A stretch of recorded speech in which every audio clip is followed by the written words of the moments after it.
If I were to do this, if I even could do it, I'd need a guarantee. How do I know you can deliver? You don't. But I can. So, do you want to take a leap of faith? Or become an old man, filled with regret, waiting to die alone?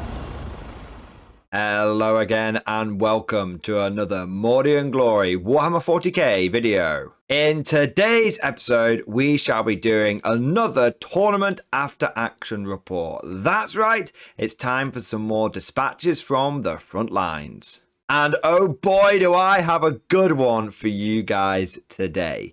Because this time, I took to a tournament. One of the most requested meme armies I have had from the MG community. Even before the recent Militarum Field Manual updates, this was consistently the highest voted list in any of the Discord polls that I did. So, hold on to your butts and get ready, because you know what time it is? It's Vankin time.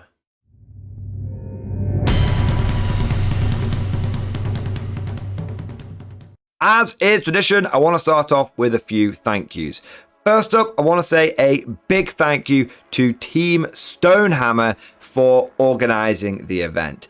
This is a really great club. They play down at Element Games regularly, and they also host a lot of GTs and RTs and just competitive events in general, and they're always very well run. I've actually been going to these guys for a while now, and they have got the formula nailed down. They've got great terrain, they've got good systems in place, the TOs are very, very knowledgeable. If you ever get a chance to go to a Team Stonehammer event at Element Games, I highly recommend it.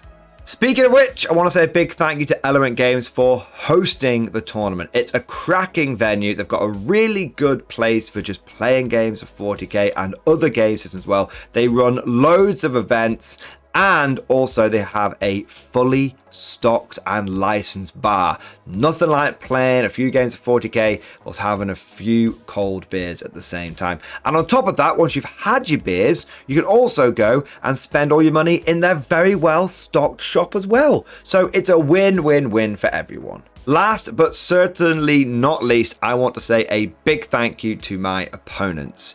I had 3 amazing games of 40k, and I often felt pushed to the limit of my ability, and that was thanks to my opponents. Very, very skilled, every single one of them, and each one was lovely to boot, an absolute gent and a real pleasure to play against. So thank you to everyone who I played against at the tournament. With all of that said, now let's get into the video proper, and we'll start off with the army list overview. Now, as per usual, I have made a separate video going into the nitty-gritty of the army list and going through all the thoughts and thunks and tactics and strategies behind the army as well. And I will make sure there's a link to that video down in the description below and also at the end of this video. But we'll do a brief summary of it right now.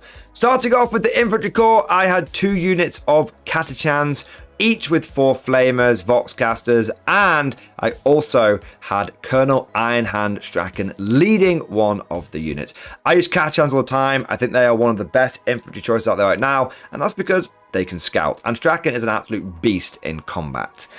I also took 2 units of Cadian shock troops. A little bit of a controversial choice. I did say they were the worst guard battle line unit, but just because they're the worst of the best doesn't make them bad. And also the theme with this list was very much that quantity has a quality of its own, and taking Cadians did allow me to save a few points. In addition to this, it also gave me a nice place to take Creed. I wanted a nice big blob of infantry that could protect Creed, because Creed can do lots of orders, and I was hoping to really lean into the free fields of fire as well. I also took, leading the second unit of Cadians, a Commissar. Another controversial choice here, but I've not run one competitively in a long time, and I keep encountering people that are taking battle shocky kind of units, and I don't want to miss out on a reinforcement blob because my opponent was able to battle shock it and then wipe it out. Also, it's 30 points. I'm willing to spend 30 points on a unit to test it out in a competitive environment. Commissars are cool as well. That's another reason. I then had the Supreme Command Blob and 3 units of mortars. So I had 3 heavy weapon squads with mortars. That's right, full-blown mortar pit. We are down it back to 9th edition. Finally, on the empty front, I had a big unit of 6 Ogren. Not Borgren, Ogren. I really like Ogren. I think they're very cool. And they're cheap. 130 points for 36, potentially 36. Strength 5, 8 -2, 2 damage shots. I'd buy that for $1, or I should say, for 130 points. Also, they're not too bad in combat now that they're strength 6 in combat. They die very easily to dedicated firepower because they've only got a 5 up save and 6 up of pain, but they're cheap. Again, and it's a bit more combat. Between them and Straken, I actually have a fair amount of play in the assault phase. Going over to the vehicles, I have 2 Cyclops demolition vehicles because they've not actually got demolitions in them. They've got teleporter home in them. And that I joke when I say that. What I mean is I took 2 Cyclopses, I put them in reserve every game. They came in from Strategic Reserve and did things like deploy teleporter homer in my opponent's deployment zone and things like behind enemy lines as well. But now we get to the best bit of any guard army, and that is the tanks. I took 3 Hellhounds. Hellhounds, I think, are a bit of a sleeper. I have definitely slept on them myself. I presume that their Inferno cannons were only AP -1. Turns out they're AP -2. That's an entire different ballgame. So 3 Hellhounds to use as cheap armor. So I've got armor saturation. They've still got a 2+ save, and I can also feed them into the screening role if I need to, because they can do Overwatch and don't really mind getting tagged up in combat because they just auto hit. Last but certainly not least, we had the units which the list is named after, 3 Leman Russ Vanquishers. There has been some chit and, dare I say, chat around the proverbial water cooler about Vanquishers. They're very cheap now at 145 points post Munitorum Field Manual, and you still get a Leman Russ at heart. It's still that 2-up save, that T11, those 13 wounds, you get the sponsons, you get the whole las cannon. So there's a lot to love about the Leman Russ Vanquisher before you even get to the Vanquisher cannon. And weirdly, I've been using Vanquishers just in like battle report stuff, and they've done very well. They've actually punched way higher. Sure, 4 vulnerable save can really ruin their day, but if you get through, you almost always tear a huge chunk, if not one-shot an enemy unit with them. So I really do like the Vanquishers now. And in this case, I took 3 of them.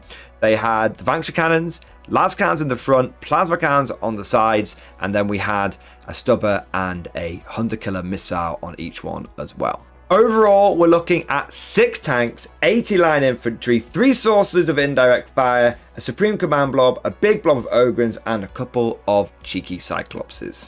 But that just about covers the list. Now let's get into the lay of the land.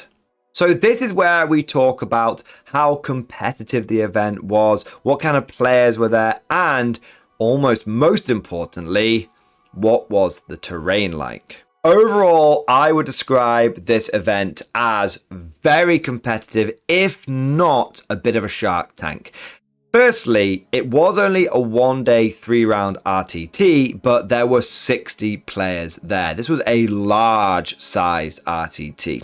Secondly, most of the players that were there were running very competitive lists and or competitive factions. In fact, I think there was only 1 or 2 guys there that were running anything fluffy or memey. To give you an idea of the caliber of player that was there, a lot of people that I talked to were using this tournament as practice for other bigger tournaments like GTs and majors. So people were bringing their A game. As for the terrain, we were playing on the Glasshammer standard terrain. Now, this is a little bit different to your normal UKTC, WTC terrain, and it's not an as common format, although it's not the first time that I have played on the terrain. I have to say, though, it is my favorite kind of tournament terrain. It really feels like it has the perfect balance between density and the ability to actually maneuver around the board. It's nowhere near as closed in as things like UKTC and especially WTC, but there's plenty of L-shaped ruins to hide behind, and where there aren't L-shaped ruins, there almost always is a forest. So either your unit is hidden or it is getting the benefit of cover. So overall, we had good players with good lists playing on competitive terrain. But now, let's get to the part of the video that I know you've all been waiting for. Let's get into the games themselves. Now, prior to going to the tournament, as I was building this list and I was talking to people about it, especially in the community, via Discord and via the live streams, there was one faction that I didn't want to face. There was one Achilles heel that I felt to my It's Vanking Time list, and that was Necrons. Necrons would be a real problem for this army because 4 invulnerable saves. 50-50. If I can get my Vanquisher cannon shots through, I'll do massive damage. But if the enemy has an invulnerable save, and especially if it's one as potentially swingy as a 4+ invulnerable save, it would potentially spell disaster for my army. So naturally, game 1 was against Necrons. Not only that, it was against possibly the most anti-Vanquisher cannon Necron list I have ever encountered.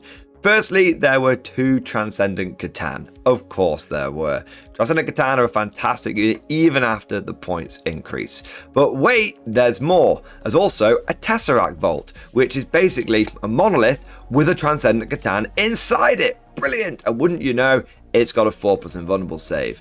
But it only gets worse because there were also 3 enemy Doomsday Arcs. Now, Doomsday Arcs are kind of like the Necron equivalent to the Vanquisher Cannon. So we're going to have a bit of a Vank-off, apparently.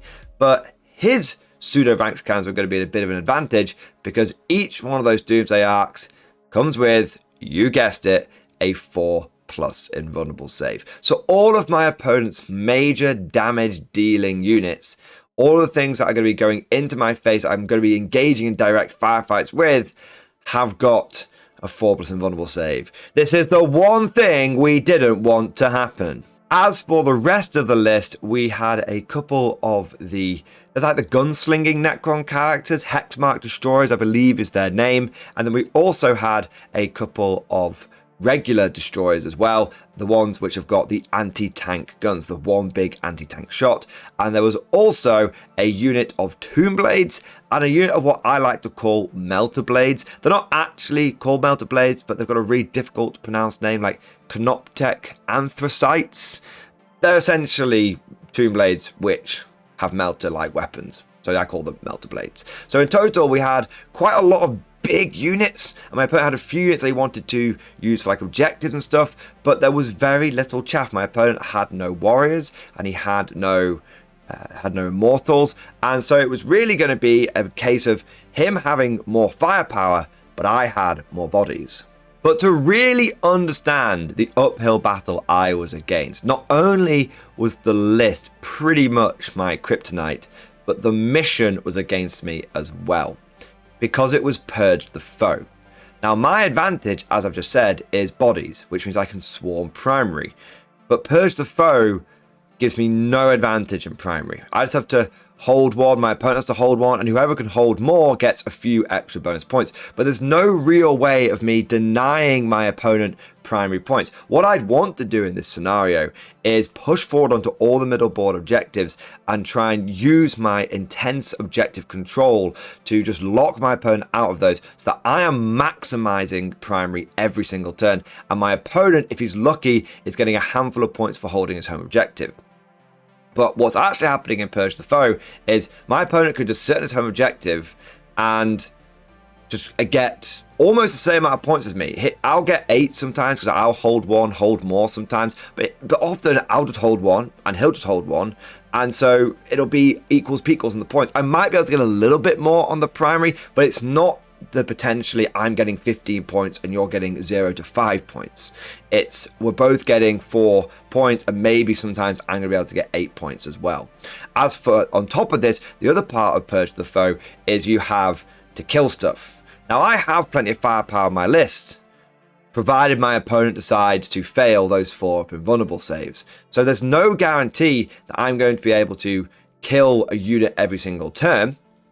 because a lot of units are very tough, and I've got that 4+ invuln. And so even if I do have the advantage, let's say I'm getting 8 points because I'm holding more primary every single turn, my opponent is very likely to be killing more than me every single turn. So I might be getting the 8 on the hold more objectives, but he's very likely to be getting 8 on the kill more side of the primary. In terms of secondaries, I go for tactical objectives, and my opponent goes for fixed objectives, and he picks deploy teleport to Homer and engage on all fronts. Now, this might seem like a bit of a crazy tactic when you're playing against guard and I've got a lot of infantry, but he was using the hypercrypt detachment. So he was teleporting all over the place, and he can teleport 3 inches away, so he can get that engage if he wants to, and he can get that deploy teleport to Homer if he wants to as well. And the deployment map was Crucible of Battle. Speaking of deployment, I went for a balanced approach. I wanted to have good force concentration across the line. So on my right flank, I had Straken with a couple of Vanquishers. In the middle, I had my Supreme Command blob, I had the Creed blob, and I also had my 3 mortar teams. And then I also had another unit of Cadians there. And over towards the left flank, I had a couple of Hellhounds, and I also had a unit of Cadians and the Ogrins. And then I had the remaining Vanquisher, remaining Hellhound, sort of in the middle part of the deployment as well, ready to be able to break left or break right, depending on where they were needed.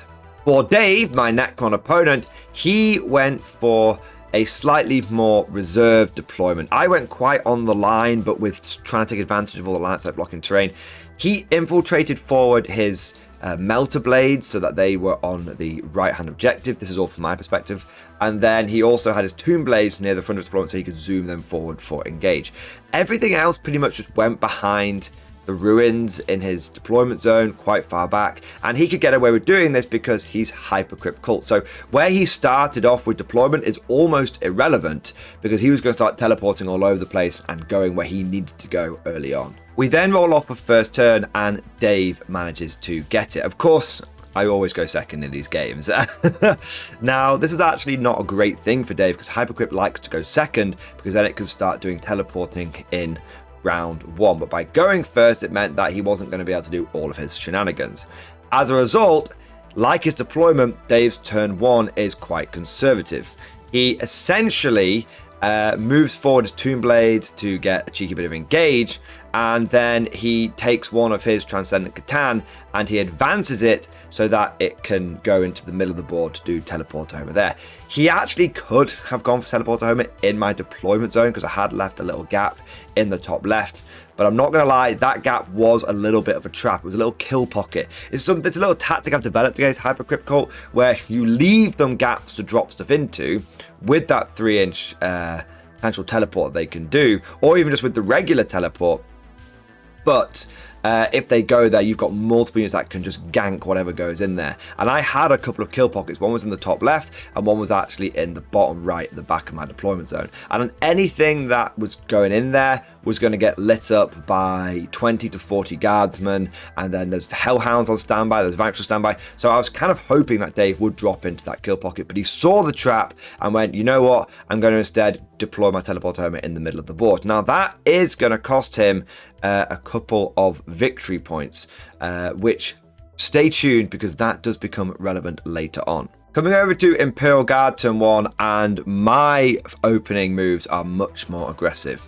Over on the right hand side, I take Straken, I move him forward, and then I get a charge off against the Melter Blades that are locking down that objective, and Straken single-handedly just wipes all 3 of them out. Just cuts left, right, and centre. He's got his 4 rerolls to hit, his 4 rerolls to win. He's leading a big unit of Cadian, so he's got those lethals. Those Melter Blades do not stand a chance, and they are taken out of the game, and I am able to lock that objective down.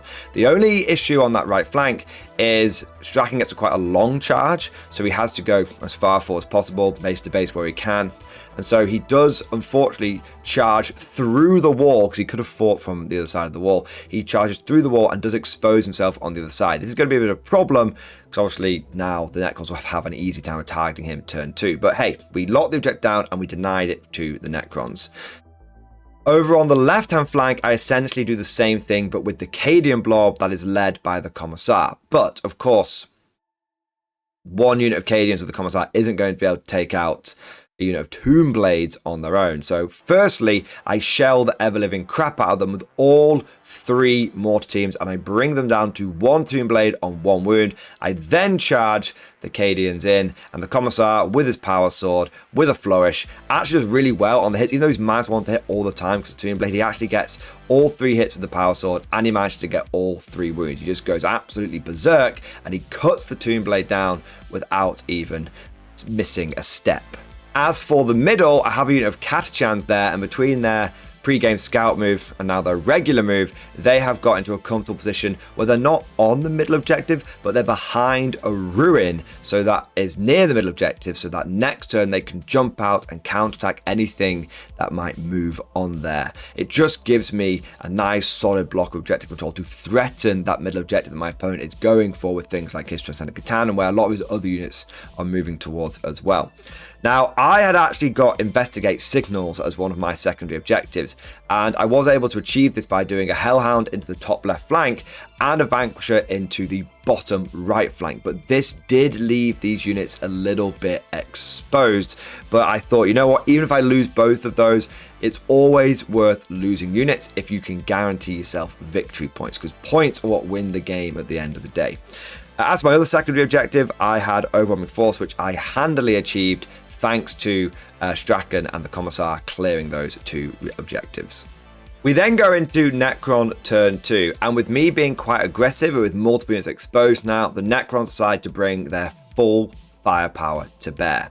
Over on the right hand flank, they have, at the end of my turn, they picked up 2 Doomsday Arcs, and they also picked up 1 of the Transcendent Catan. So when it came back over to their turn, they redeployed those, or they teleported down those 2 Doomsday Arcs on the right hand flank, so they had a clear shot to my Vanquisher, because there was a line of sight from the far right hand corner all the way into my deployment zone, to which was the bottom right hand corner from where I was doing my Investigate Signals. And unfortunately, both of the Doomsday Arc were drawn out of sight, and they just completely melted that Vanquisher, which was a big deal because that is one of my main anti-tank units, and we were 3-3 at the beginning of the game. He had 3 Doomsdays, I had 3 Vanquishers. He's managed to get the first shot off, and now I'm in an uphill battle. It's 2 of my tanks versus 3 of his.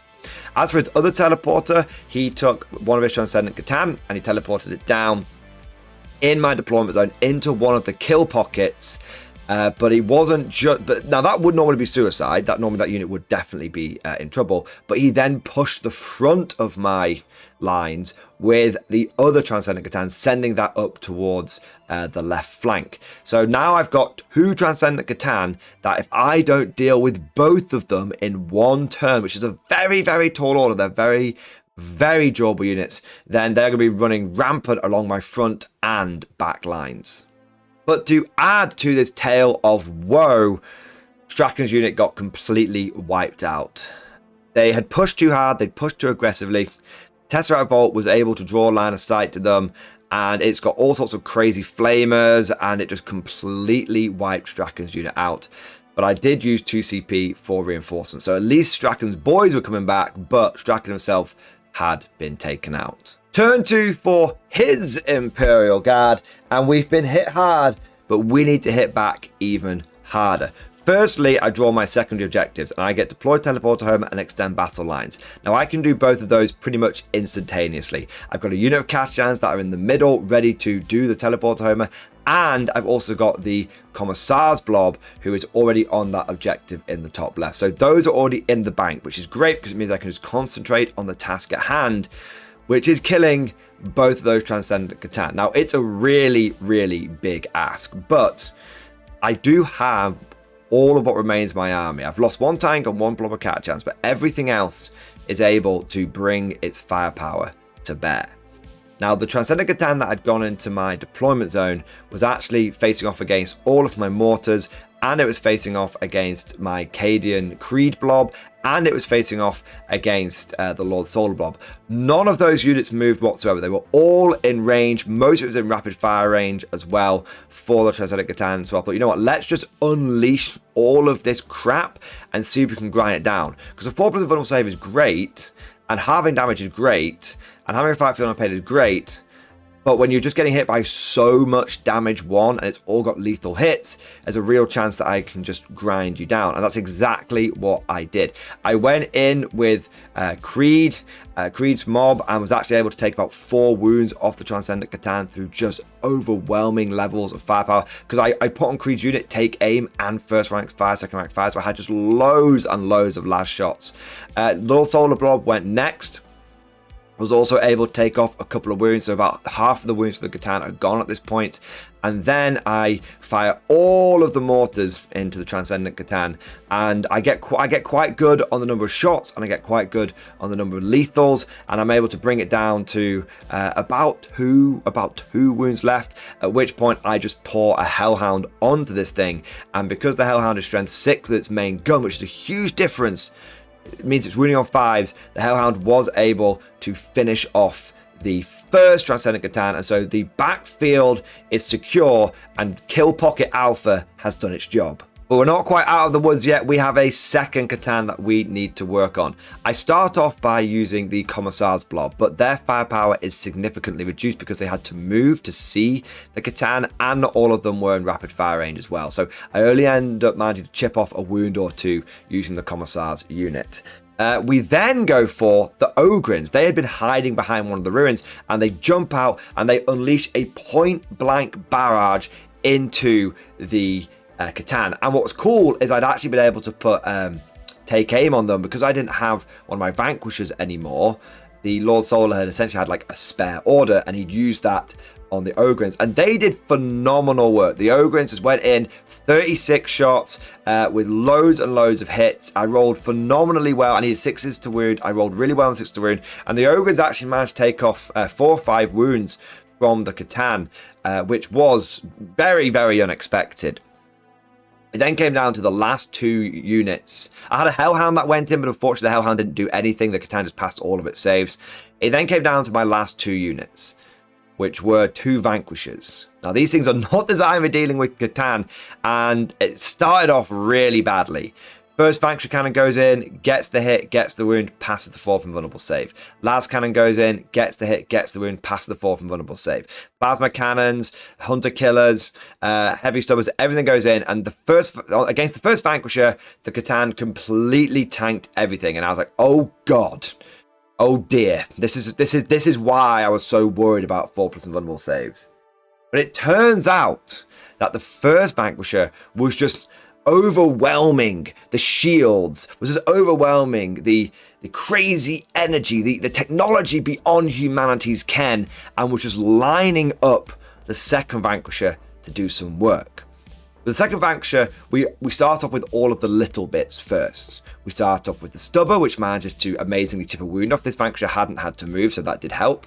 And then we go in with like the Plasma Cannons, the Las Cannons, and we're actually able to bring the Catan down to 4 wounds. And it comes down to the Vanquisher Cannon. That's all that's left. I roll the hit. We get the hit. I roll the wound. We fail. Vanquisher has an inbuilt reroll against monsters. Reroll it. We get the wound. My opponent has a 4+ invulnerable save. He's already used his CP reroll, so it's just 50-50. He fails the 4 invuln, and he fails it on like a big fat 1. And then I roll my damage, and I roll my damage, and the first time I roll my damage, I roll a 1, which means I only do 7, which means I only do in total like 4 wounds to this thing. And it's got a 5 point of pain, and I'm like, wait, we're going to re-roll this. I've not used my CP reroll yet. I re-roll it, and I roll it into a 5. This means that my Vanquisher Cannon does 11 damage, which gets halved down to 6 damage. My opponent, statistically, shouldn't pass this, but all he needs to do is pass 3 5 Feel No Pains, and his Catan will survive. He rolls the dice, and he doesn't pass a single Feel No Pain. And the second Catan is brought down by the one weapon which it should be ultimately protected against, and it is completely destroyed. It is sent back to where it came from, and that is 2 Catans down in 1 turn. Moving into battle round 3, and the game is really starting to heat up. Both sides have been delivering hammer blows to each other. Both sides have taken significant casualties, and it's only going to get worse as the gaps are now closing, the lines are coming together, and units are being easily seen by both sides. The Necrons do deliver some hefty casualty to the guard this turn. Firstly, over on the right flank, I had brought my Cadians back, literally send in the next wave, and I'd sent them right on to where they'd previously been wiped out so they could threaten that objective once again. And Dave just couldn't leave those guys alive. So the Tesseract Vault, it did it once, it did it again, boom, wipes all of those Cadians out, but it does essentially mean that he is using his Tesseract Vault to just clear away what was a free unit. But he had to do it. I was forcing his hand over there. He can't just let me just pour 20 men onto objective, because that's he's going to struggle to be able to take that because he's not got a lot of OC, so he's got to wipe those guys out. In the middle, Dave just pushed one of his Doomsday Arcs onto the central objective, and then he also is able to use his teleporting shenanigans because he picks units at the end of my turn. And he the one of note is he puts one of his Hexmark destroyers down in the my deployment zone so he can get deployed teleporter Homer there. As for other casualties that he inflicts on the guard, he does take out another one of the Vanquishers. Those Doomsday Arcs are just teleporting around. They're getting great line of sight, and they are just doing terrible things to my armored core. He also fires a whole bunch of shots into one of my Hellhounds, but amazingly, it just tanks it. It just keeps making all of its 5 up and its 6 up saves, and it just tanks it. And it was kind of funny because the vehicle, it was my old Hellhound with the really exposed fuel tanks, and we were like, well, of course, the vehicle, which literally has 2 bombs strapped to the side of it, is able to take more damage and to survive than the fully armored and enclosed battle tank. Unfortunately, in Imperial Guard turn 3, my damage output really is not what I wanted. And I think this was a consequence of me losing 2 Vanquishers up until this point. Now, my objectives were behind enemy lines and storm hostile objective. I had 2 Cyclops demolition vehicles, so brilliant. I bring the first one in, and my opponent, in the one place it can come in, and my opponent has one of his Hexmark destroyers, and he does the free overwatch and he kills it, which is really annoying. I was hoping it would be able to survive, and it has got 4 wounds, it has got a 3+ save, but nope, it was destroyed. But when I bring the next Cyclops in, he can't overwatch that one, but it does mean that rather than me getting 5 points for behind enemy lines, I only get 3. And this is going to be a running theme for this turn. I did get Storm Hostile Objective, which was possible for me to do because my opponent had moved on to the one in the middle, and I pushed forward onto that with the remnants of the Cadian blob that was in the middle. They had taken some casualties at this point, and I also push onto it with my Ogrins. Now, my Ogrins went absolutely just ballistic and fired everything they could into the Doomsday Arc that was on that objective. And I put a lot into it. I put Hellhound into it. I put the Vanquisher. The Vanquisher just either missed or my opponent made 4+ invulnerable saves. But I managed to get this Doomsday Arc from shooting down to a handful of wounds. And I charge him with the Ogre. And I'm thinking, look, I've got a lot of attacks here. They're strength 6. They've -1. I should be able to kill this Doomsday Arc. And I don't get it. It survives on 1 wound, and this is a huge problem because I had put pretty much my entire army into killing this Doomsday Arc, and I don't quite manage to get it. And as a result, what this means is that I don't get any points for killing a unit, so I miss out on 4 points for killing a unit. And also, it meant that my opponent, I believe, ended up getting kill more from that situation as well. So it's a huge swing. It means I don't get 4 points. I've missed out on some behind enemy lines. My opponent has potentially picked up some more points as well. Just an absolute nightmare scenario and a huge swing in the points at a critical juncture when both sides have basically been neck and neck in points up until this stage. Necron round 4, and they continue to pile on the pressure. They can sense that they've got the advantage in firepower now, and they leverage it. The Ogrins go down this turn. They get targeted by the Doomsday Ark. They get targeted by a whole bunch of stuff. And essentially, they go down. Unfortunately, they're big, lovable brutes, but they are a bit of a glass cannon. That 5+ save, that 6 of pain really isn't much to keep them around.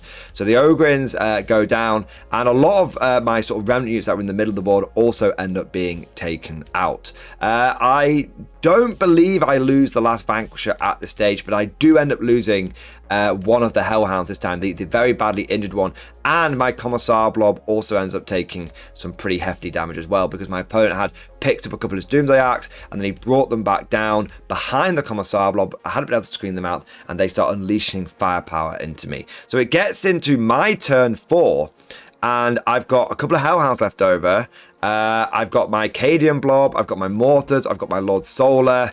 It's, yeah, there's lots of little scraplet units that are around. I've got one Vanquisher left, but I'm really hurting at this point, and my opponent has lost a couple of Transcendent Catan. He's lost a couple of sort of little units like the Metal Blades, the Tomb Blades, but it feels like there's a lot still going for the Necrons at this stage.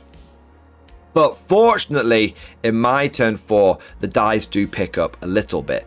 Firstly, I am able to finish off that Doomsday Ark in the middle of the board, which is great, and I'm able to pick up a couple of small chaff units like the Hexmark Destroyer and one of the regular destroyers that have been floating around and started doing cheeky engage and little teleporter home and stuff like that. So I do manage to clear a fair few units, and I actually managed to wipe out 3 or 4 units overall. I don't get kill more because my opponent's been wiping out my little scraplets as well, but I am able to really trim down the assets that the Necrons have available, and really I focus this turn on trying to get rid of many of those little buggers that can do the teleporter, that can do the engage, those things that can slot in with 3 inches away really, really easily.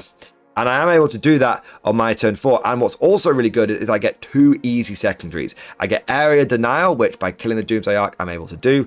And I get Defend Stronghold, which I'm easily able to achieve because I've got my Lord Soul and all of my mortars on that objective. Battle round 5 comes along and it's super quick. Both sides are now down to a few key units. The Necrons essentially have got 2 Doomsday Ark and the Tesseract Vault, and maybe 1 Hexmark Destroyer. That's all they've really got left. And the Guard, we're sitting on 1 Vanquisher, we're sitting on 1 Hellhound, and a handful of infantry. A lot of my infantry is actually, at this point, my Creed blob and also my Lord Soul unit. Now, for the Necrons, they focus on trying to kill more. They can only control 1 objective. I've done a really good job of keeping them off the primary, so they only control 1 objective. They don't control more, but they do manage to kill more, and they do get 12 primary points in their turn 5. They also go for the big teleporter homer, and they go for the big engagement front. So they managed to get 20 points in their last turn, which is a really, really solid amount.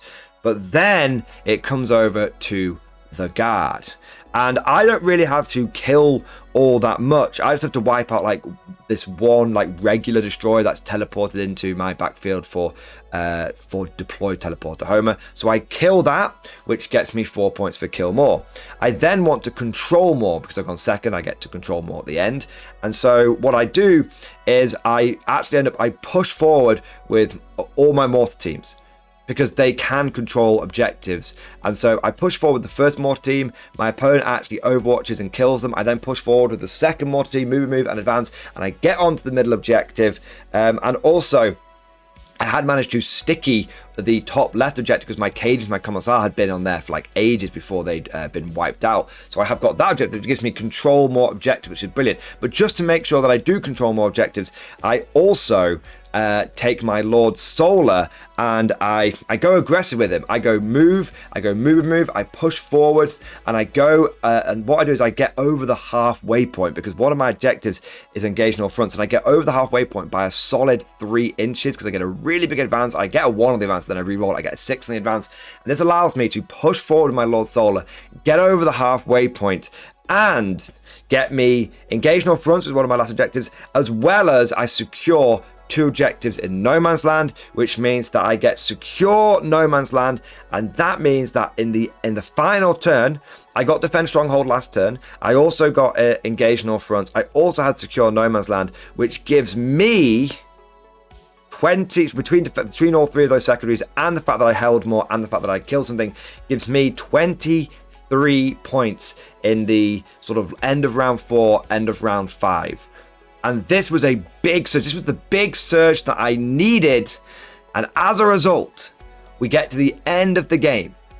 All I've got left is essentially just a bunch of scattered infantry units. I think all of my tanks have gone down at this point. I've got a bunch of scattered infantry units that are holding on to as many objectives as possible.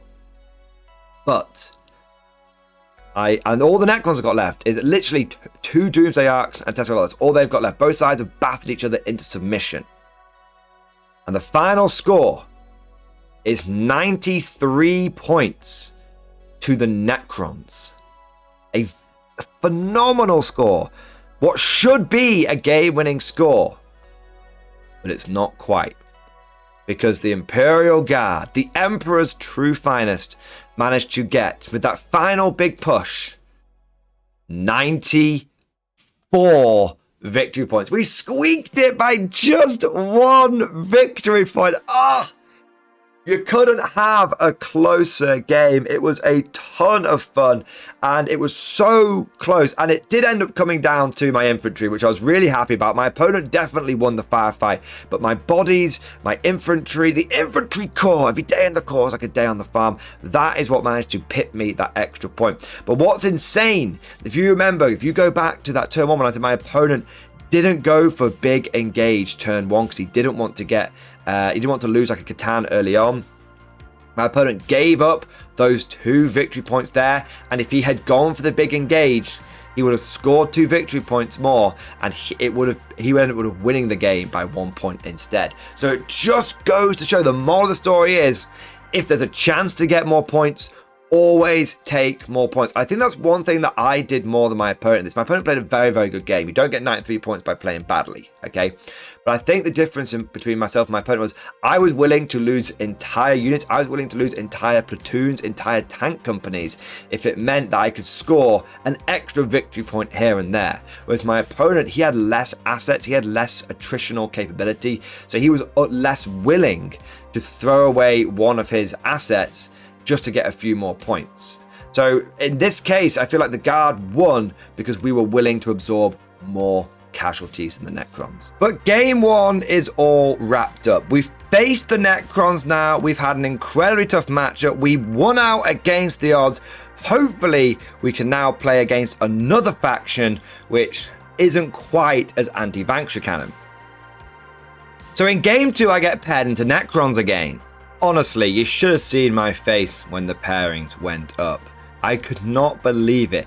The one faction I don't want to play against, and I've got them back to back, game 1 and game 2. And even worse, it was Hypercrypt again. But fortunately, it was a very different list, and fortunately, it was a very different mission as well. So, going through the list, I was playing against a chap called Ben, and he had double monolith, which is a pretty chad list, I'm not going to lie. Monoliths are actually really good. They're not a meme unit in any way, shape, or form. And Ben had smashed his first game and done very, very well with it. So I knew not to underestimate it at all. But it wasn't Catan and it wasn't loads of other things with 4% vulnerable saves. It was essentially double monolith, and then he had a big unit of warriors led by 2 characters. One was a lord, and one was, I believe, the Plasman, so the guy with the living lightning. He then had a big unit of Lich Guard. He had a couple of lone Scorpec lords, which was kind of interesting, but they were quite choppy.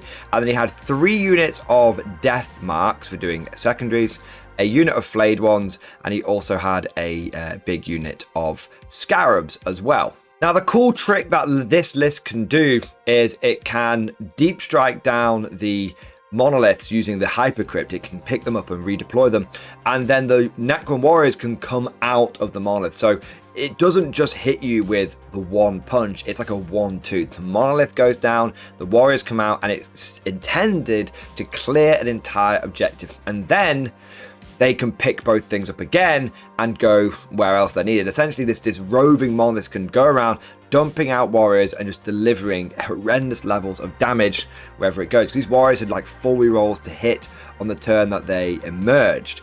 And he's got 2 monoliths, so even if I take 1 monolith down, this trick is still going to be up and running for a lot of the game. And this was going to be invaluable, considering that the mission we were playing was the supply drop one, where the objectives disappear over the course of the game, and there's one super objective worth 15 points left at the end.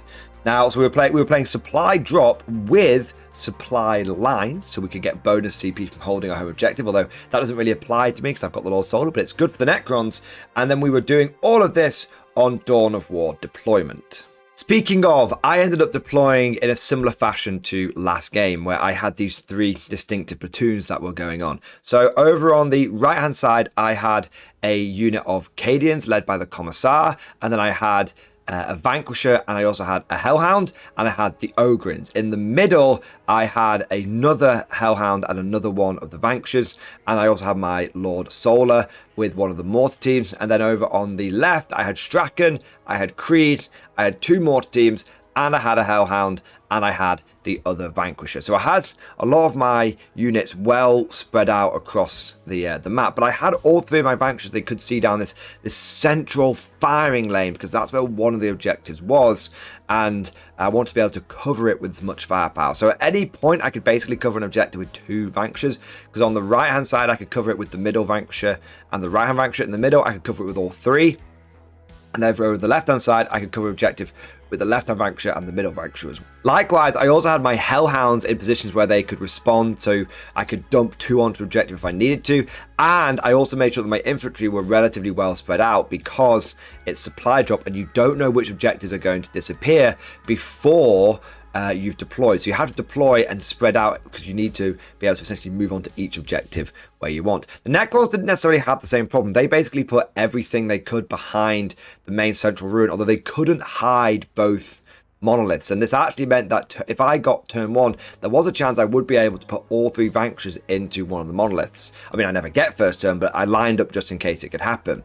And then they just hit everything else wherever they wanted, just sort of behind the different ruins, because again, they're hypercrypt. So they don't need to worry too much about where they're deploying, because they're just going to redeploy when they get the chance. With all, well, not officially redeploy, but they're going to teleport around throughout the entire game, so that they can basically end up wherever they need to go. If the left flank's got the main objective, they can just start teleporting units over there constantly throughout the game. With both armies down, it was time to get into the game proper, and I actually ended up getting first turn. I know Skin Walker Mordian was in place for this game, and I drew behind enemy lines and engaged on all fronts for my objectives. Now, behind enemy lines I wasn't going to get, and I ended up just discarding that, but engaged on fronts was very possible, because I had 2 units of Kashchans which I could scout forward with, and then I could move with them, and I could advance them as well, which is exactly what I did. So I was able to get max engage, which was amazing. And that was really all my infantry movement there. I then actually just stayed still with my Vanquishers. I moved forward like a Hellhound here and there as well to, sort of push forward a bit with them. But the main event was me going after this monolith. Now, all 3 Vanquishers could see it, and all 3 Vanquishers had stayed still. This is very important, because monoliths are T13, so even my lads cannons are going to be wounding them on like 5. So I needed to be able to stay still so I can have as many lethals as possible. I fire the first Vanquisher, and my opponent goes, right, 1 CP, I'm going to put a 4+ vulnerable save on this monolith. I'm like, okay, that's fair enough. He also had a Tomb Spider near it, so it's getting a 6+ feel no pain too. Now I fire the first Vanquisher cannon. I get the hit. I get the wound. It's blocked by the invulnerable save. Damn, so close. It's like that scene in Independence Day when they're firing the missiles at the mothership, and come on. It's like it's just rippling of explosions as the energy shields light up.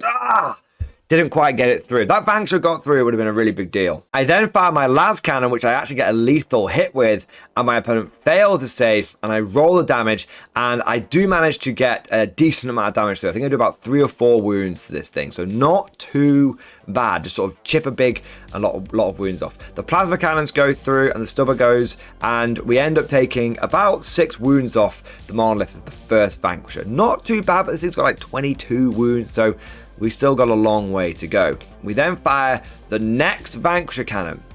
We get the hit. We fail to wound. We re-roll it because we've got the Vanquisher ability. We get the wound. My opponent rolls his invulnerable save, and he fails it.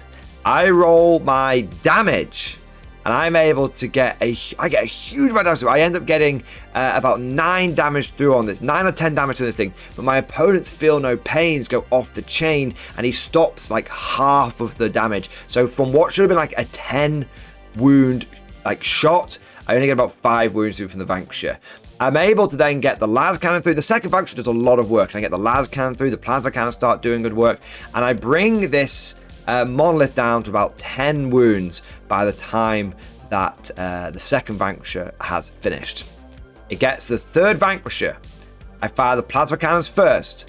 I managed to get 2 wounds off it. I fire the stubber at this thing. I managed to get a wound off it. I fire the las cannon at this thing. My opponent is just failing its saves. And I manage with my las cannon, I bring it down. I bring it down to 2 wounds. And then I fire the Vanquisher cannon. Tomorrow's on 2 wounds left. I get the hit. I get the wound. My opponent rolls an invulnerable save. He passes it. Oh, oh no. Oh, so close, man. He passes it. I do get greedy, and I do end up firing all of my mortars into this thing. I'm just trying to lethal hit it. I'm just trying to make him fail a couple of saves, but he doesn't fail a single one of the 2-up saves against the mortar, despite the fact that I put like 3 lethals on it from each one of these. I put like 9 or 12 lethal hits and general wounds on this monolith from all 3 mortar squads, but it doesn't quite do it. He just gets lucky. Sometimes a 2-up save is just a 2-up save. You don't fail it 1/6 time. You just keep on rolling it. And so the monolith does survive, but you could see that my opponent, I'd put the willies up him. I'd put the voodoo into him. I'd made him a bit nervous. He was a bit scared because that's what he did not. I don't think he expected that monolith to take quite that much damage from just 3 tanks. And that was just my opening bombardment. So that monolith was essentially made very, very combat ineffective. It wasn't dead, but it was going to take a couple of turns to regen up with reanimation. So it was a very badly damaged asset. And it was a good start to the game. We got lots of points with engage. We moved on to multiple objectives, and we also managed to do some hefty damage to a primary enemy target. Going into the first turn for the Tin Boys, and they end up taking the damaged monolith and they just move it over so it's somewhat hidden. It's well hidden behind their central ruins in their deployment zone. My opponent also then pushes forward with his Crypt Guard. What am I playing? I'm playing old one. He pushes forward with his Lich Guard, and he pushes those towards the objective, which Straken is currently on and is sort of trying to lock down. He then takes, because he went second, one of his monoliths teleports over, picked up at the end of the turn, and teleports it over to that left-hand side as well, where Straken is. So Straken's flank is looking like where my opponent is trying to put the main effort in. And he then pushes forward on the right flank with his flayed ones and one of his Scorpec Lords. And then he takes death marks and he puts them into the middle of the board because he had drawn area denial. It comes on to my opponent's sort of shooting and combat phase. Over on the left-hand side, the reason he doesn't bring his warriors through the monolith on the left-hand flank because I've got a Hellhound there, and if he does, I could overwatch him, and he doesn't want to take a bunch of casualties, especially if he doesn't kill the Hellhound, because then he could lose a lot of warriors on that flank. So he keeps the warriors in reserve this time. And the monolith, he shouldn't have worried though, because the monolith ends up just picking up the Hellhound relatively easily because it's got the 4 sort of Necron pseudo las cannons on it, the Death Rays I believe they're called. And then he had some other spare firepower, and the Lich Guard go into the Straken blob.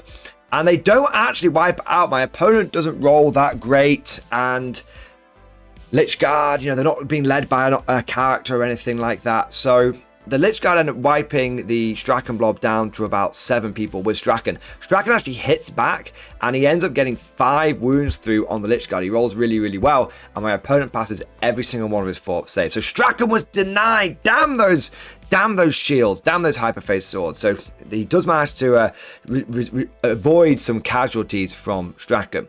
Over on the right-hand side, my opponent goes in and is able to destroy but not quite wipe out the Cadian blob on the right-hand flank. He gets it down to literally one dude, but he doesn't wipe them out. And that's a big deal because he didn't wipe out the Straken blob. He didn't wipe out the other Cadian unit on the other flank. The only unit he killed was the Hellhound, and therefore he only gets 3 points for overwhelming force. He was just a couple of kills shy in both areas. Turn 2 for the Emperor's True Finest, and I'm able to get 5 points on primary because I auto-pass Straken's unit. That's good because I want to be able to bring them back with reinforcements anyway, and it's also good because it meant that not only did my opponent miss out on 2 points for overwhelming force, it gets me 5 primary. So that's actually a 7-point swing there. I then draw Attempting Target and bring it down. Now, Attempting Target, my opponent picks the middle objective because it's where it looks like I've not got many units. But what I end up doing is just taking 2 Hellhounds and just moving them onto the objective. And he does have a bunch of death marks there, but the Hellhounds, I'll just cut ahead a little bit here. The Hellhounds move on to the objective and then they just completely burn away those death marks, getting rid of them. So I do get my Tempting Target. The other objective I drew was Bring It Down.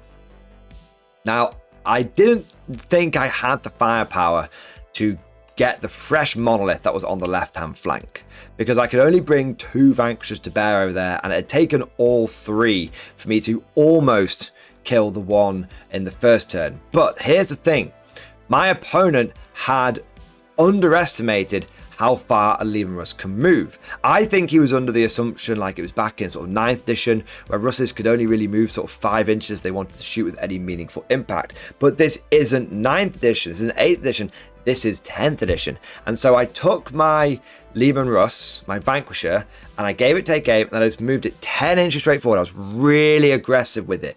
10 inches straight forward, which meant I was able to draw a line of sight past the ruin in the middle of the board, and past the ruin that was in his deployment zone, and I could clearly see one of the pillars of the very badly damaged monolith, the one that's only got 4 wounds left. Now that's only 1 Vanquisher.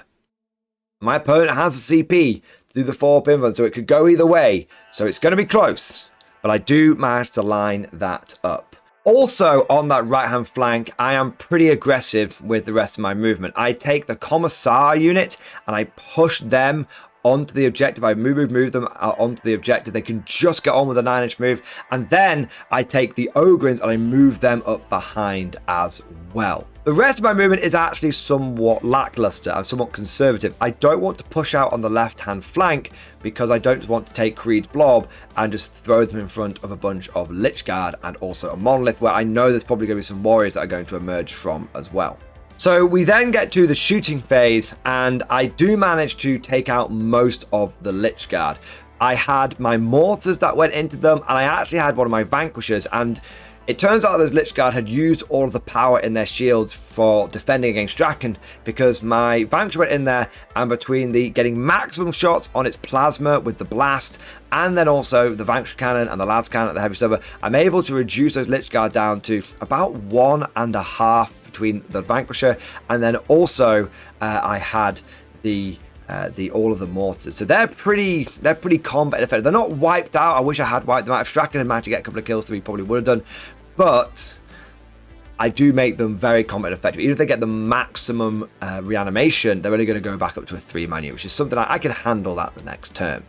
Like I said, I wipe the death marks out in the middle, so we then go over to the right-hand flank. Now I clear away the flayed ones with the firepower from my Commissar blob. They were only hitting on 4s, but flayed ones, they've only got like a 4-up save, so it wasn't too bad. And I was able to just stack loads and loads of damage on them. My plasma did pretty good, my meld did pretty good, so I cleared through them. Then there was also the Warlord, which the Ogrins, they didn't have take aim, but the Ogrins just unleashed loads and loads of Ripper gun shots into it. Half of them were rapid fire range, half of them weren't, and they're 2 damage each, AP2, and the Warlord went down as well. So I've cleared the right flank effectively of enemy units, and then my Vanquisher goes. My Vanquisher, I just fire the Vanquisher cannon first. I'm like, let's just get the big shot done. My opponent spends CP for his 4-up invulnerable save.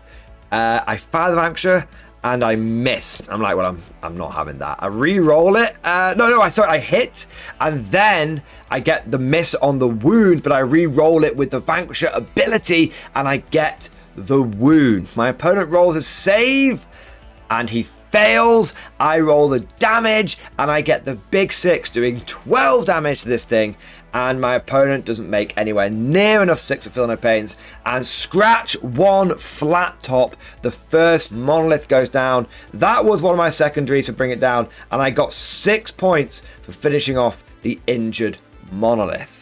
That was a really big blow for the Necrons as we go into their turn 2, because it really reduces the amount of firepower they've got available, and also takes away one of their big assets and ways of teleporting Necron warriors around the board. Speaking of which, the Necrons do commit heavily to the left flank this turn by bringing the warriors through the door, and they do so in such a way where they're able to draw line of sight onto Creed's big blob, which is unfortunate for me because I had been trying to avoid that. The middle and the right flank actually remain unmolested and uncontested this turn, with the Necrons really having to focus on the one area, which is the left. The monolith ends up putting all of its firepower into Straken's unit because it didn't really have any other viable targets. It's got quite a short range. A lot of its guns are 24-inch range, so it couldn't really see very much, and what it could see, if it wanted to target it, wasn't really in range. So the Straken's unit gets completely blown away by the monolith, but I do have 2 CP to bring them back. I've spent very little CP at this point. I think maybe 1 reroll here and there, but essentially I got 3 CP in my first turn, 3 CP in my second turn. This is the first time that I'm spending essentially 2 on reinforcements. So I just get the reinforcements and I put them, put the Cadian straight back into strategic reserve. The warriors then unleash onto Creed's unit and is able to do a good amount of damage to them, and then they charge in. And they actually charge in a way which not only ties up Creed's unit and reduces it down to Creed and just 2 guardsmen, but also they manage to tag and lock into combat 2 of the mortar heavy weapon squads as well. So that's going to really reduce my indirect fire going into my turn 3. But honestly, that was about it for the Necrons. Not a huge amount of damage done this turn. They did manage to pick up Assassinate for killing Straken, and they also had Defend Stronghold, but we're going to try our best to stop them from holding on to their home objective. Now, turn 3 starts, and I gain another 2 CP. Now, at this point, I've gained 8 CP throughout the game. I've spent 2 on reinforcements, and I've spent 1 or 2 here and there on a reroll, but that's about it.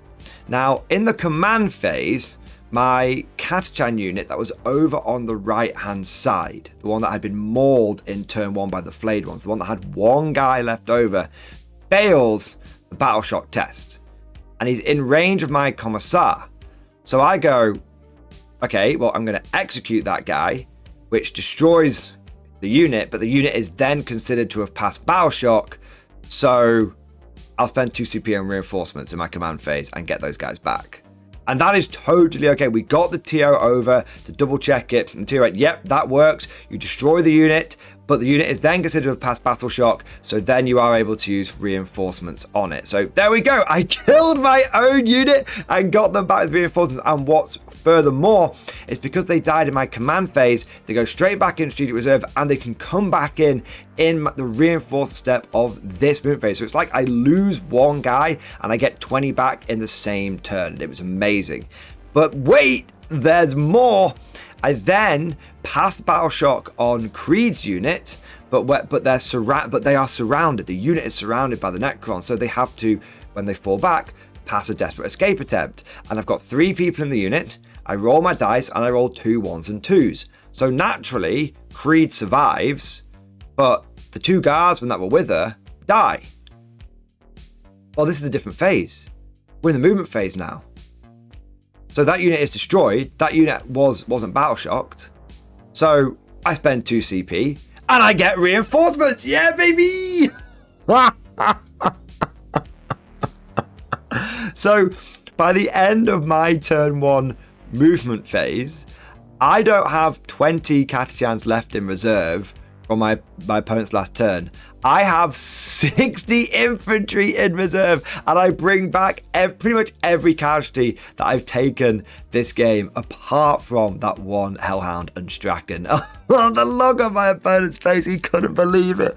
I was like, bro, this is something that I've talked about, and it's something that I've dreamed of, but it's something I never thought could happen. And we actually got 60 infantry back in one turn. And for any of you that are curious, reinforcements can be used in any phase. It's not the shooting phase, not the fight phase, it's any phase. Not your opponent's phase or your phase, any phase. So anytime one of your infantry units is wiped out, if it's regiment, you can bring it back with reinforcements if you have the CP. And because my opponent hadn't been forcing me to spend a lot of command points up until this stage, I had loads of CP in the bank and I could bring back all of these units, no problem. To be fair, this did burn through all of my CP, but it was absolutely worth it. And things go from bad to worse for the Necrons this turn, because I bring 20 of those Catachans back, and the first thing that I do is I bring them back in my opponent's deployment zone, because it's turn 3 now, so I can come back there, and I am able to make the 9-inch charge against the Tomb Spider that's holding his home objective, and that denies him defend stronghold. I lock down the right hand objective. I've got my Vanquisher on there, I've got my 20 Cadians there, I've got my own there, so that's completely locked down. In the middle, I've got the 2 Hellhounds, which are locking that down, and then it goes over to the left hand flank, and I am able to do loads of damage to the monolith. My Vanquisher goes in there, I get 2 Vanquishers on it, and I'm also able to actually do some cheeky bum shots with the Hellhounds and burn the monolith as well. And I bring that monolith down to about 4 or 5 wounds. I don't manage to destroy it, but what's really important is I take my Vanquisher that's on the left hand flank, and I not only move it and not only shoot it, but I also charge it into the monolith. This means, because it's in engagement range, my opponent cannot use Hypercrypt to pick it up and start teleporting all over the place, which is exactly what he wanted to do at the end of this turn. To make matters even worse, to really rub salt into the wound, I refuse to target his Necron warriors with shooting. I just fall everything back from them, and then my Lord Solar Command Blob, Leontus, leading the charge, goes in there, and with fixed bayonets actually managed to wipe out a significant amount of these Necron warriors. They're really not that tough in combat. And Lord Solar, he's able to cut down half a dozen of them. One even gets kicked in the head by the horse. I've got a Power Fist in the Platoon Command Squad. That nobbles a couple of them. And so about half of the warriors are, if not more, are wiped, are taken down in my fight phase. And they are able to then teleport away so that they don't have to stay in combat, but they take a lot of casualties. And so by the end of my turn 3, my opponent's got a monolith that's absolutely battered.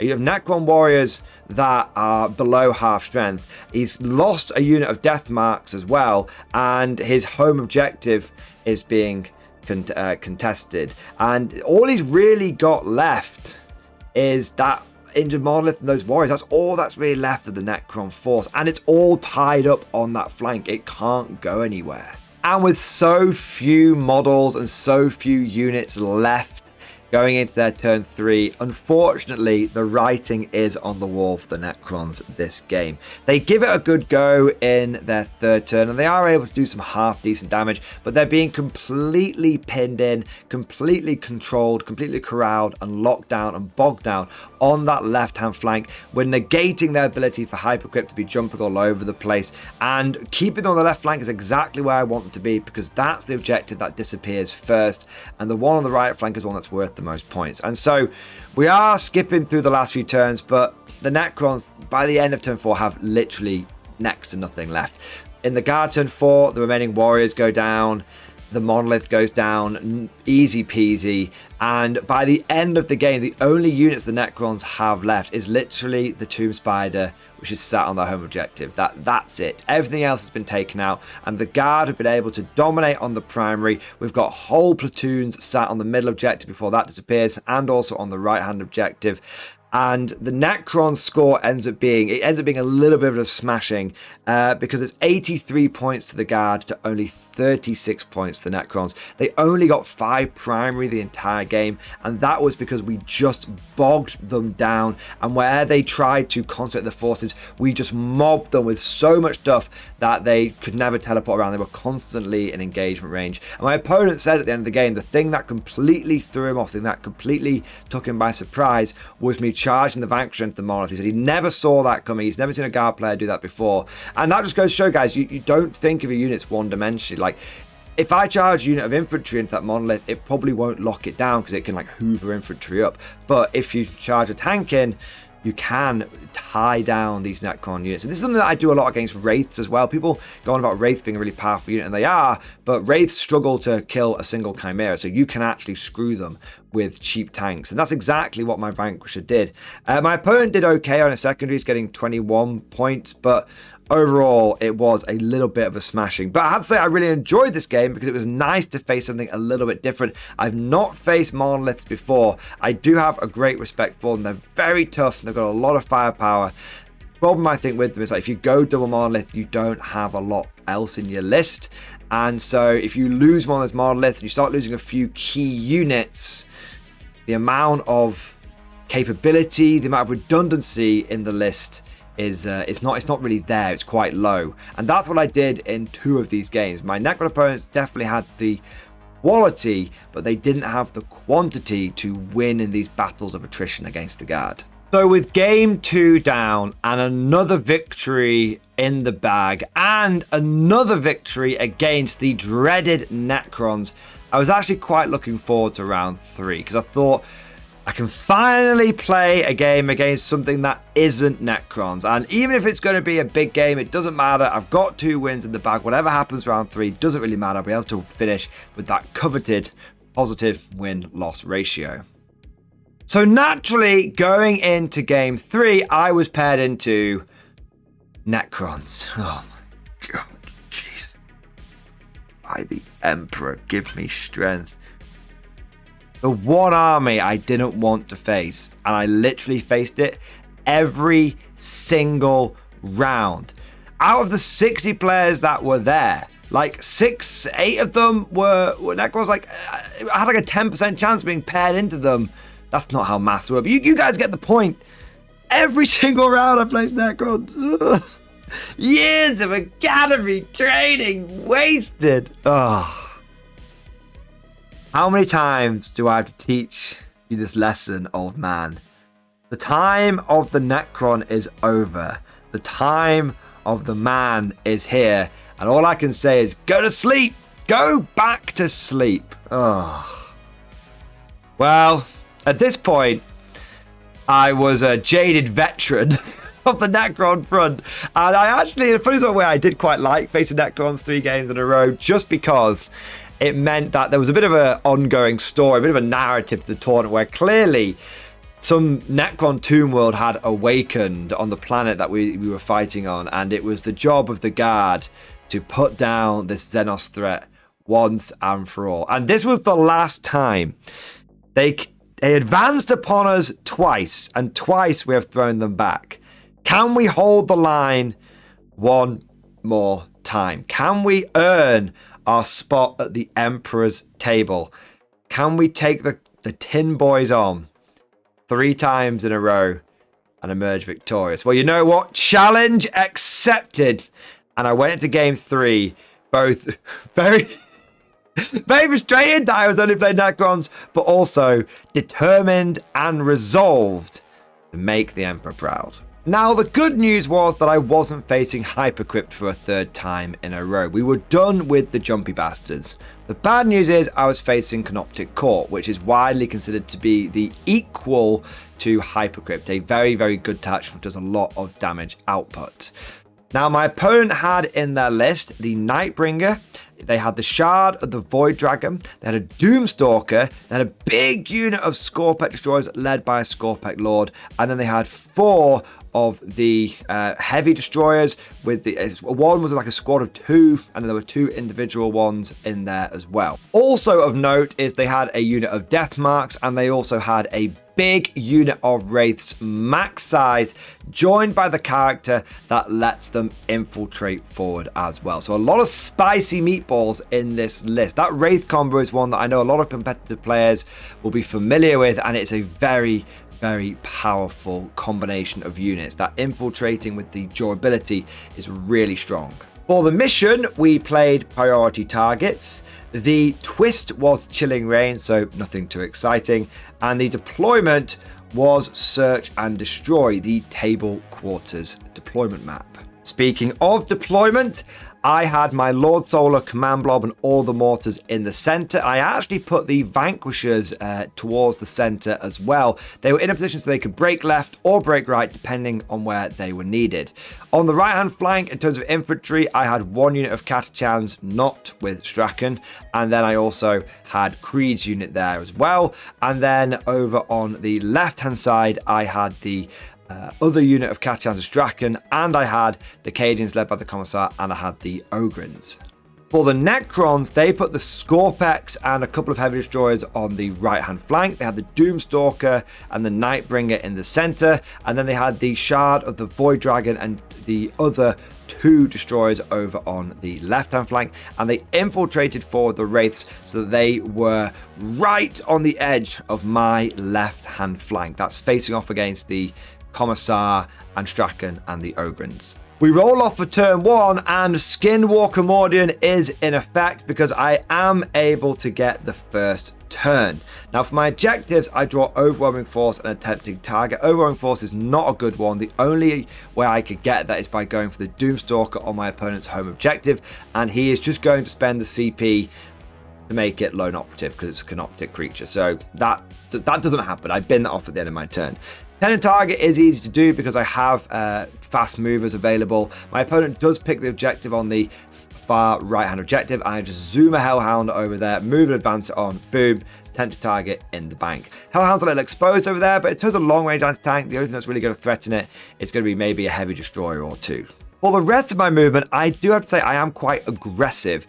There's two reasons for this. Firstly, I've played Necrons a couple of times now. I'm starting to get the measure of them. I can tend to absorb their blow and then hit back even harder. But on top of this, it's game 3. And I'm thinking, screw it, let's just go Billy Big Bollocks. Let's go balls to the wall and see if we can make some things happen. So in the middle, I push forward with Straken's unit. I get them behind a ruin, but they're really close to the middle objective.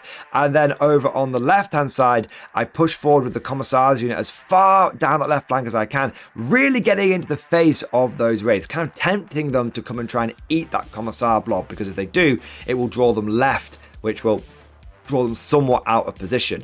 And I need to do that because I push forward with 2 Vanquishers on the left-hand flank. And I mean, I push forward hard with them. And there's a reason for this. I'm able to see the Shard of the Void Dragon because my opponent has deployed it behind a ruin, but it's got big wings, and those wings are sticking out, and there's not really much my opponent could do about that in terms of his deployment. He fit in the Void Dragon wherever he could, and considering that if he tried to sort of twist the model, anyway, I did give him a chance to do so. Like, look, I can see, do you want to see if you can adjust it? He went, no, I can't, because if I twist it, I'll end up towing into the ruin, and that way you'll be able to see me anyway. So look, I hid it as best as I could. I can't hide it anymore. If you can see it, you can see it. It needed to be on that flank anyway. So I push forward with both Vanquishers, and I can see this Catan with both of my Vanquisher tanks, and they've both got take aim on them. And so we go into the guard shooting phase, and I've only got the one target, the big metallic bastard, that Void Dragon. And so I start off with the Vanquishers. And the first Vanquisher, it gets the hit, it gets the wound, and it gets a shot through. Now it only does about 4 damage with the Vanquisher cannon. My opponent does get a feel no pain, but I take 3 wounds off it straight away. I'm like, okay, interesting. I fire the rest of the Vanquisher's shots, and I'm able to take another couple of wounds off it. I'm like, okay, 1 Vanquisher's basically cut this thing in half. I fire the next Vanquisher at it, and I do the same thing. I get the shot through, I get the hit through. My opponent's doing pretty well on his feel no pains, but he's not making a single one of those 4+ invulnerable saves. It's sort of being balanced out by him spiking on the feel no pains, but he's not making them 4-ups. And so by the time 2 Vanquishers have finished firing at that Void Dragon, it is down to 2 wounds. Down to 3 wounds, sorry. I fire my first mortar team at it, I take a wound off. I fire the second mortar team at it, I take a wound off. I fire the third mortar team, and the third mortar team goes ballistic. The first couple have got like 1 lethal, 2 lethals, that was about it. The third mortar team gets 17 shots on the dice. Bear in mind, there's no blast, it just rolls a 6, a 6, and a 5, and then proceeds to roll 7 lethal hits. We're just dialing the artillery in, and I then get another couple of wounds on top of that, and so the Void Dragon, it just gets completely bombarded, pounded into the dust by the combination of Vanquisher quality and mortar team quantity. And my opponent, I have to say, he was unlucky. That Void Dragon probably shouldn't have gone down turn 1, but it did go down, and that really set the tone for the game. I was like, okay, we can take out a Catan turn 1. Let's see what we can do. Let's see what you can do in response, Mr. Necron. Despite having a bit of a blow to the morale with that opening guard bombardment, the Necrons do spring into action. The Scorpex move down and get into position to do a 7-inch charge against the Hellhound that went after the tempting target. And then the Wraiths come forward and they don't take the bait, they don't go after the infantry, and instead they go after the Vanquishers, which are fully exposed and they can tie them up. The Nightbringer moves into the middle of the board because my opponent draws extend battle lines, and it's the only unit that can realistically get to the middle of the board. So my opponent does get extend battle lines, but then things start going a little bit downhill. Firstly, my opponent fails his charge on the Hellhound on the right hand flank, just fails 7-inch charge with a reroll, just doesn't get it, and that means that he misses out on overwhelming force, which was his other objective. Elsewhere, he fires loads of shots off, but here's the thing. These aren't Doomsday Arcs. These are like heavy destroyers, which fire like 1 big shot. This is like a Doomstalker, which fires like a few big shots. And my Vanquishers just take it on the chin. At the end of the day, I pop smoke with one of them, and the others are in cover. And so at the end of the day, my opponent is just struggling to get past the 2-up save, which goes sort of like a 4-up or a 5-up save when he's shooting me. And so I take a little bit of damage, like one of my Vanquishers does end up taking sort of 6 damage, going down to 7 wounds, but that's fine. I can deal with that.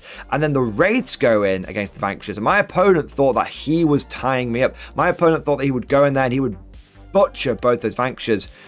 But as it turns out, it was actually an M. Night Shyamalan twist. It was wheels within wheels. Because you know what? I didn't want him to go after the Commissar's unit. I don't want the Wraiths to go after infantry. They'll butcher that entire platoon and put me out of position. I'll lose my Commissar. It'll be a bit frustrating.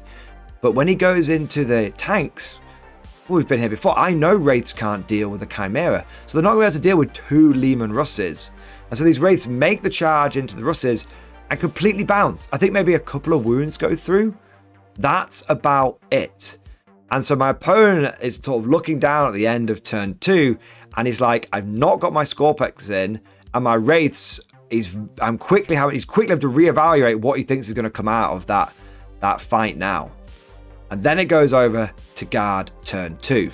Now, I start the game off on 2 objectives. I've got my home one, and I've got the one that the Hellhound is locking down. Again, that was an 8-point swing over there because I got 5 more primary from that objective, and my opponent missed out on 3 points overwhelming force. That's a big swing right there. For my secondaries, I draw Defend Stronghold and Bring It Down. Now, Defend Stronghold I can easily achieve. Bring It Down is actually a little bit trickier. I've only got 2 viable targets. One is the Doomstalker, which we know my opponent's going to loan up, and the other one is the Nightbringer, which we know to be a very tough nut to crack, especially considering that now I don't have 2 of my Vanquishers that can target it because they are being tied up by the race. They can't move unless they want to fall back, and then they wouldn't be able to shoot anyway. So I had to go after that Nightbringer with 1 Vanquisher and a couple of Hellhounds, and then basically a bunch of infantry. That's what I have to deal with it. So I'm like, screw it. Let's see if we've brought 1 down. We brought the Void Dragon down. Let's see if we can bring the Nightbringer down. 2 Hellhounds move into position. Flamers, heavy flamers, Inferno Cannons, heavy flamers, ready to pour on the heat. I bring forward my Creed Blob so that it can also get the melter guns, the plasma guns onto the Nightbringer, and then Straken's mob goes in there as well. Now, in terms of what happens across the whole turn, on the left-hand side, before we get into the center, in the left-hand side, I just stay in combat with the Wraiths. I don't fall back with them. I know that I can just grind it out there. And I actually use my Vanquisher's big guns of ability to shoot out of combat, and I go after his heavy destroyers. He had the unit of 2, and he had one of the lone ones that had taken some pot shots at my Vanquisher, but unfortunately hadn't got the results they'd wanted. And I wipe all of them out. I wipe all 3 of those heavy destroyers out, which gets rid of a lot of my opponent's anti-tank. He's now down to 1 heavy destroyer and a Doomstalker. And I've taken out the Void Dragon as well, which is pretty anti-tank. I moved the Commissar's unit, which had avoided combat with the Wraiths, onto the objective in the top left, locking that down with some sticky Cadians. And they just sort of happily stay there for most of the rest of the game, to be honest. And then my Hellhound on the other flank, it just stays there because it can't move off, because I want to make sure I sort of have that objective. And if the Scorpex come after it, well, hopefully I'll be able to overwatch it and do some damage to them. I actually do shoot the Scorpex, and I'm able to kill a couple of them with that Hellhound. But let's get to the main show. Let's get to the main bit, the center. I fire both Hellhounds into the Nightbringer, and each Hellhound takes off a couple of wounds. I then fire Straken's mob and the other and Creed's mob into it, but both those units have moved, so there's no lethal hits, so I'm able to take down another couple of wounds for each one of those. So I've brought it down to about 4 wounds at this point. I then fire the Vanquisher into it, and it just, those 4 saves start kicking in. It saves the las cannon, it saves the Vanquisher cannon. I've already used my Hunter Killer missile, and the only thing that manages to get through, it saves all the plasma cannon shots, and interestingly, the only thing that manages to get through is actually the heavy stuff, which takes a wound off. I think I'd also done a couple of wounds here and there with like the mortars and stuff, but once all of the firepower had finished, that Nightbringer was still alive on 2 wounds. And I was like, damn, I need to kill this thing. It's my bring it down tag. If I don't kill it, I'm going to miss out some serious points. And also it'll start regenerating. It's going to come in there with the Scorpex. Well, there's only one thing for it. I've shot it, but you know what they say? They don't like it up 'em, sir. Straken's unit, I had actually predicted that this was going to be the case. And Straken's unit had fixed bayonets, because I knew that they weren't going to do much damage with all of their small arms. So I went fixed bayonet Straken, and I charged him in, because Straken has anti-monster, and when he charges, he gets 4 rolls to hit, 4 rolls to wound, anti-monster 4 plus lethal hits. And Straken gets, between all of that, gets full hits and full wounds. The Nightbringer rolls its saves, and it makes 4 out of 6 4-up saves. It's got 2 wounds left and 2 feel no pain. It just needs to pass one of them. My opponent actually had used a CP reroll on one of those 4-up saves before as well. So he had passed 3 and he rerolled it and passed 4. Rolls the feel no pains. Snake eyes, baby. Yes! And Straken goes in there and he takes the head from the beast and he cuts down the Nightbringer and he takes out the second Catan. And there's a little bit of justice here, because last time Straken had tried to take on a Necron Catan was a couple of tournaments ago, and he'd just been butchered, man. He hadn't been able to do it. But this time, he was able to get his revenge, and he cuts the head off the Nightbringer, spits on the corpse, turns around to his men and goes, "Do I have to do everything myself?" Necron turn 2, and the game is starting to slip away from them. They've lost both of their Catan, and they've also lost 3 out of 4 heavy destroyers, so their anti-tank is somewhat limited. But they might be down, but they're not out. And there are a couple of big moves from the Necrons this turn.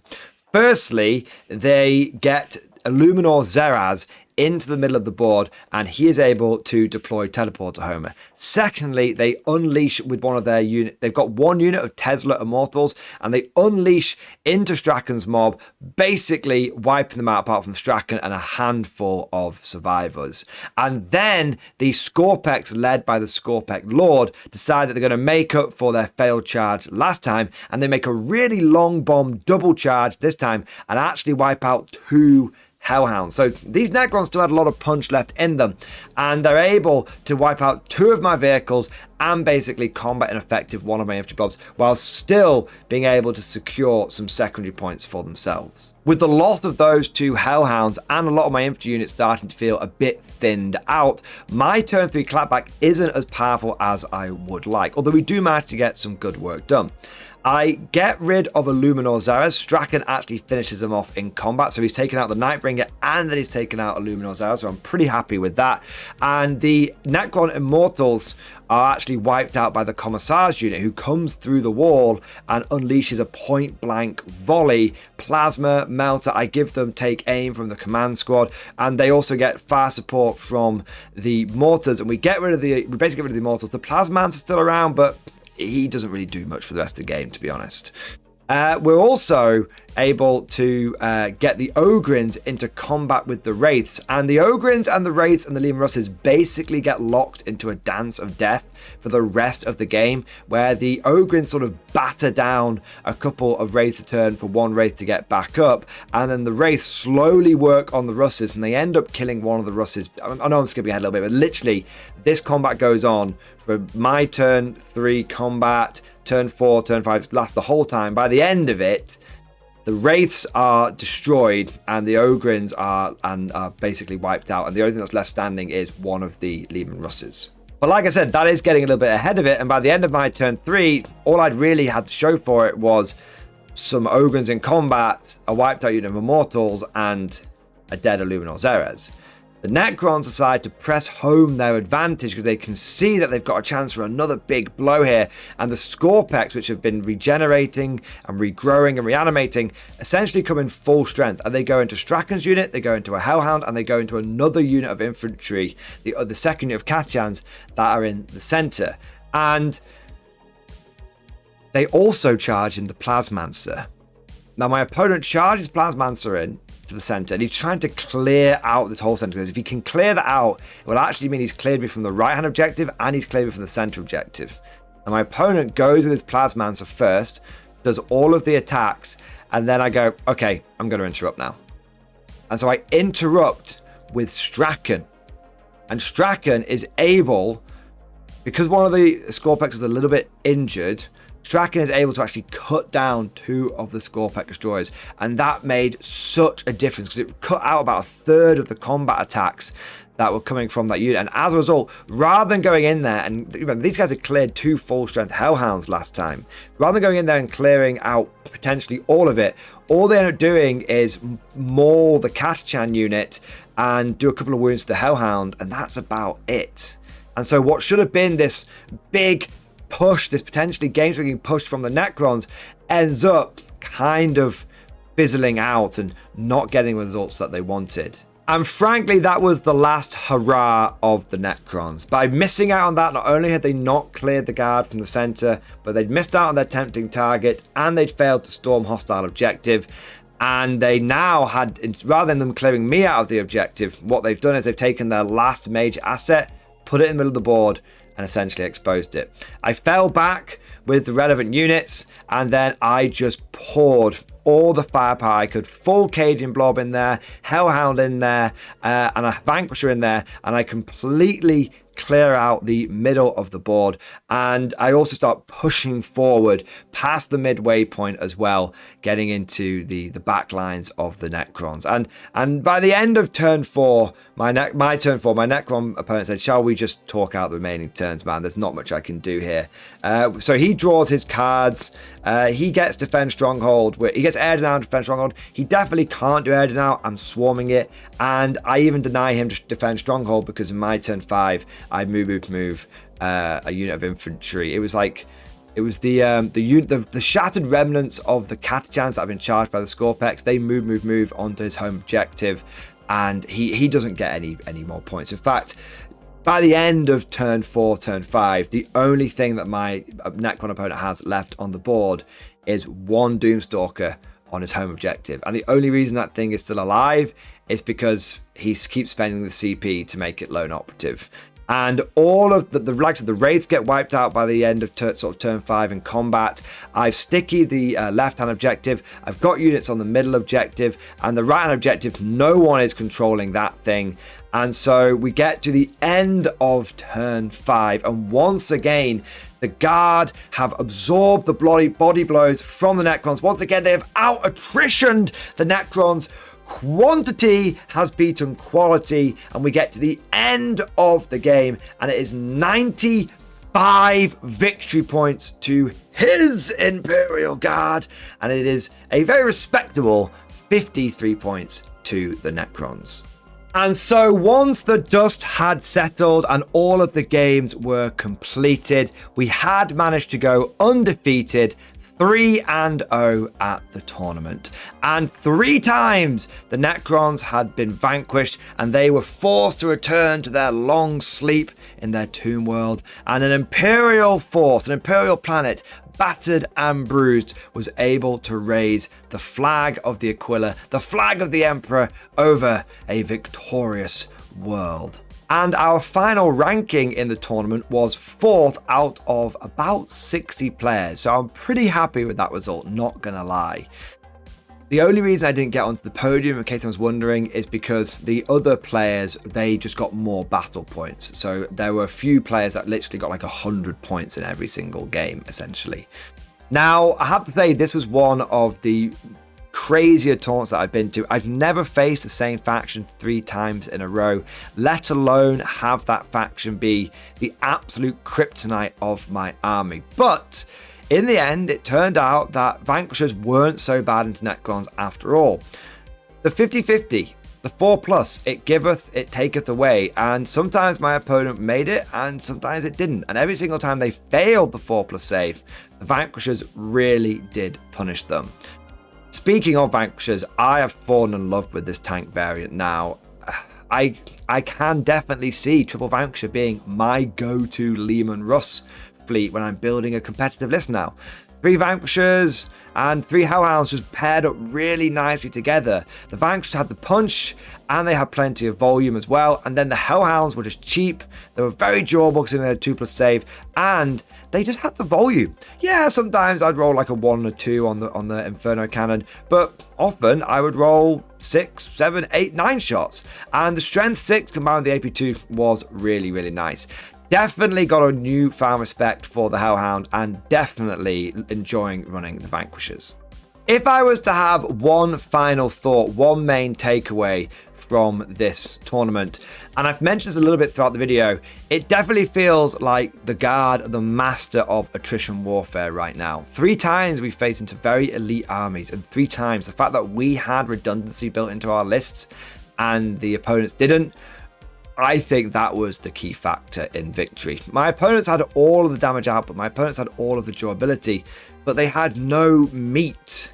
It was all bling, no basics. And I think the number one factor that contributed to the victories was actually the infantry core. And I'm not just saying that because I love infantry.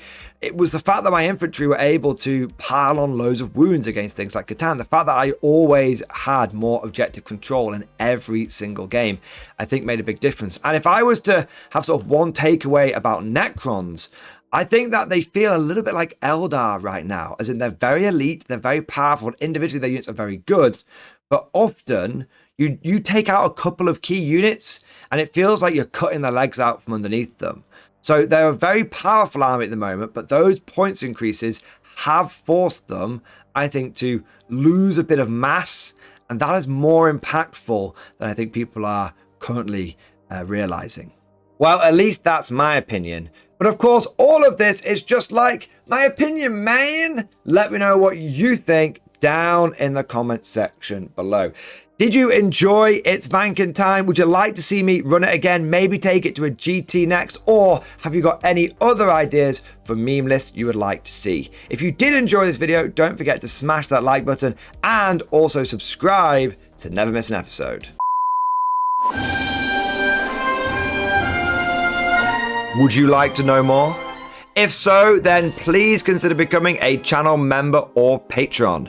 By supporting the channel, not only will you be doing your part, but you'll also be helping me create more content for your viewing pleasure and unlocking a whole host of perks. You get everything from a badge next to your name, custom emojis, but the big one is access to the Mordian Glory Discord server, an online community with almost 2,500 active members. It's always popping off in the MG Discord. We've got channels for army lists, hobbying, tactics, stories, and even a pretty spicy meme section as well. For all you greenhorns that wanted to see the Mordian Glory Hole, today is your lucky day.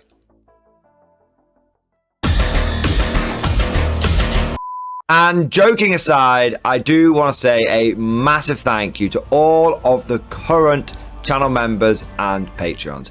You guys are amazing. Truly the lifeblood of the channel. I could not do Mordian Glory full-time without the incredible and generous support of my members. So thank you guys so much. And last but certainly not least, I want to say a personal thank you to all of my top tier Patreons. These are the War Masters, the people who have truly gone above and beyond the call of duty.